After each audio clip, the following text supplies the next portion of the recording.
سوائے شرمندگی کے پھر وہاں کوئی جواب نہیں بنے گا۔ اس لیے میں آپ کے توسط سے ان لوگوں سے مخاطب ہوں جو اہل بیت اطہار کی شان کو ہلکا سمجھتے ہیں، صحابہ کی شان کو ہلکا سمجھتے ہیں، اور محراب و منبر سے ان کی زبان سے حضرت علی کی فضیلت والی حدیث ہی کو نہیں نکلتی، امام حسن و حسین کی فضیلت پہ گفتگو کرتے ہوئے گھنگے بن جاتے ہیں، طف ہے ایسے علم پڑھنے پہ اور طف ہے ایسے علم سکھانے پہ۔ میں ان سے مخاطب ہوں اور ان سے کہتا ہوں خدا کے واسطے، اللہ کے واسطے، اگر اسلام کا کام کرنا ہے تو پورا کام کرو۔ صحابہ کی عظمتیں بیان کرتے ہو تو اہل بیت کی عظمتیں بیان کرتے ہو، تمہاری زبان گنگ نہ ہو جائے، ان کی عظمتیں بھی بیان کرو، ان کی رفتیں بھی بیان کرو جن کی رفتیں قرآن اور حدیث میں آئی ہیں، ان کی شانیں بھی بیان کرو، کیونکہ ہمارا جھکاؤ کسی ایک طرف ہے نہیں۔ معاشرے میں کچھ ایسے فرقے ہیں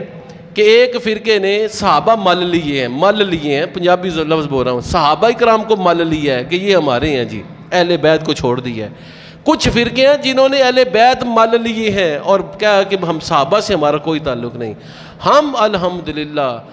ایسا عقیدہ رکھتے ہیں کہ ہمارے عقیدے میں اہل بیت کا احترام بھی عزیز تر ہے اور صحابہ کا ادب بھی عزیز تر ہے۔ ہم کسی ایک ہستی کے بھی منکر ہیں ہی نہیں، ہمیں انکار سکھایا ہی نہیں گیا، ہمیں بتایا یہ گیا ہے کہ جس کے سینے میں قرآن ہے اس حافظ کا بھی ادب کرنا ہے، جس نے دین پڑھا ہے اس مولوی صاحب کا بھی ادب کرنا ہے، اور ان سے بڑے جنہوں نے تبلیغ دین کے لیے وقف کیا ان اولیاء کا بھی ادب کرنا ہے، جو تصوف والے صوفیہ ہیں ان کا بھی ادب کرنا ہے۔ ہم تو ان کا ادب کرنے والے ہیں، تو وہ مبارک ہستیاں جن کا کلام پڑھ کے، جن کی باتوں پہ عمل کر کے بندہ مقام حاصل کرتا ہے، عالم بنتا ہے، ان کا ادب ہی بندہ چھوڑ دے تو پھر اس کا علم کس کام کا؟ اس لیے ہماری گٹی کے اندر ادب ہے، ہماری گٹی کے اندر اہل بیت اطہار کی شرم و حیا ہے، ہماری گٹی کے اندر اہل بیت اطہار کی عظمتیں اور رفتیں بیان کرنا ہے، اور ہماری ماؤں نے ہمیں یہ سکھایا ہے، ہمارے باپوں نے ہمیں سکھایا ہے کہ بھائی بے ادبی نہیں کرنی، بے ادبی سے کوسوں دور، ان ہستیوں کے ذکر کے سامنے بھی نظریں جھکی رہنی چاہیے، گردنیں جھکی رہنی چاہیے، یہ ادب ہمیں سکھایا گیا ہے۔ بے ادبوں کا کیا کہنا؟ بے ادب تو یہ عشرہ محرم الحرام کے اندر بھی کہیں طلاق کا مسئلہ بیان کر رہا ہوگا، اور کوئی مولوی صاحب وضو کا مسئلہ، پورا سال وضو طلاق سمجھاتے نہیں ہیں۔ تو اس مبارک عشرے کے اندر جہاں اہل بیت اطہار پہ ظلم ہوا ہے،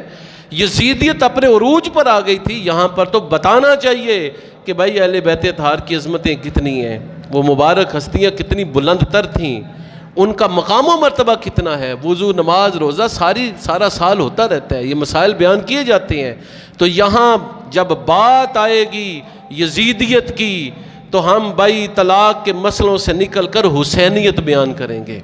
جب بات آئے گی یزیدیت کی تو تب تیمم کے مسئلوں میں نہیں پھنسے رہیں گے، تب محراب و منبر سے یہ بات ببانگے دہل کہیں گے کہ حسین حق تھے، سچ تھے، حق ہیں، سچ ہیں، اور قیامت تک ان کا ڈنکا بجتا رہے گا۔ تو اہل بیت اطہار کی عظمتیں بھائی ہمارے سروں کا تاج ہیں۔ حسنین کریم